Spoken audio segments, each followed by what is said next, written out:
gudoomiyaha xisbiga mucaaradka ah ee ucud ee gobolka saaxil Marwar Roode Axmed Yaasiin oo maanta warbaahinta la hadashay ayaa ka hadashay wararka sheegaya in dekedda magaalada Berbera lagu wareejinayo shirkado shisheeye isla markaana ay mas'uuliyiin ka tirsan xukuumadda Soomaaliland iyo mareeyihii dekedda Berbera u tageen dalka Itoobiya iyagoona la sheegay inay u sii dhaafi doonaan dalka isu taga Imaaraadka Carabta halkaasi oo lagu qorsheyn doono kareynta dekedda magaalada Berbera. waxa kale oo ay ka hadashay gudoomiyaha xisbiga ucud ee gobolka saaxil Marwar Roode Axmed Yaasiin odayaal isugu jira Salaadiin iyo Cuqaal oo maalintii shalay taageero u muujiyay muddo kordhinta loo sameeyay xukuumadda madaxweyne Siilaanyo iyadoo arrimahaasi ka hadlaysana waxa ay tiri arrinta dekedda dadkan horta iyo dalkan waxaba ilaahay baa leh saawajalla isaga la horta cidina u sheegan mayso waxa weeyaan arrintii dekedda shalay toole habeen hore waxa fashilmay noocii loo deenayay ee bulshada iyo annaga xisbi ahaanba aan aaminsanayn markaatiga xirsi baa noo furay wuxuu yiri arrintii dekedii waanu wareejinaynaa waanu kiraynaynaa haddii kuwan aan heshiin weyna qaar badan oo kalena waan wada hadalay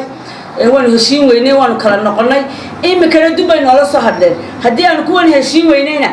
arrintii dekeddu waxay taallaa saylada adduunka taallaa wiil haddaba arrinta dekedda ee uu leeyahay xirsi saylada adduunka yaala horta warka dawladda Soomaaliland baa maanta sayladaha adduunka yaala dekedda Berbera sayladaha adduunka ma taalle waxay ku taallaa saaxil waxaana ilaashanaya Soomaaliland oo dhan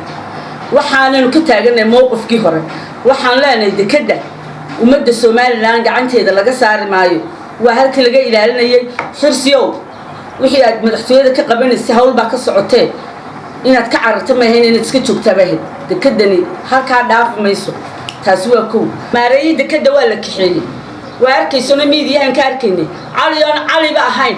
oo qori noqdayo si kala oo bedelan cali waan arkaynaa in la khasbiyo la jiidayo ay khasab ku tahay laakiin shirki lagu galay xeebsood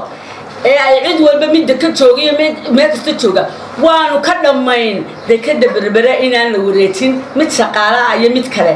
arrinka shaqaalaha la soo fadhiisinayaana waa la yaqaanaa kaasoo mid qoto dheer maaha waxaan leenahay cali meel walba haddii la geelo yaraa kana furihii haya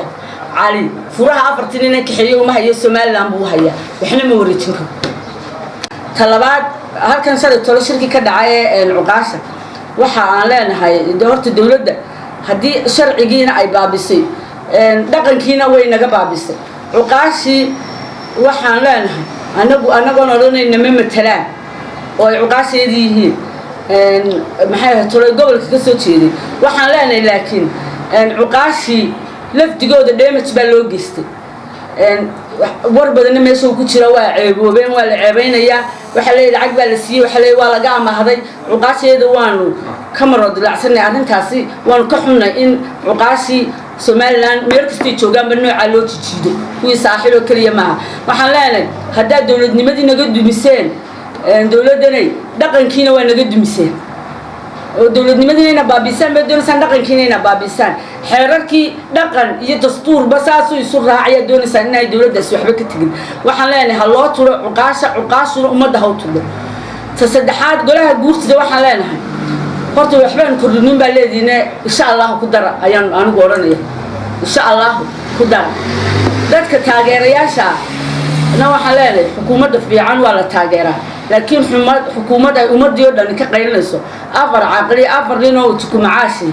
waan taageernay taageeradii waxba ku heli maayana taageerada horta Ilaahay baa laga helaa wixii wanaagsanna Ilaahay baa taageeraya ugu dambeyntii ayaa waxa ay Marwar Roode Axmed Yaasiin gudoomiyaha xisbiga ucud ay ugu baaqday madaxda dhaqanka inay ilaaliyaan dhaqanka soo jireenka isla markaana aanay siyaasadda ku milmin halka ay xukuumadda Soomaaliland ugu baaqday inaanay fasahaad ku sameeynin madaxda dhaqanka oo aanay siyaasadda dhex gelin Maxamed Cabdilaahi soo fadhiistay Somali Channel magaalada Berbera.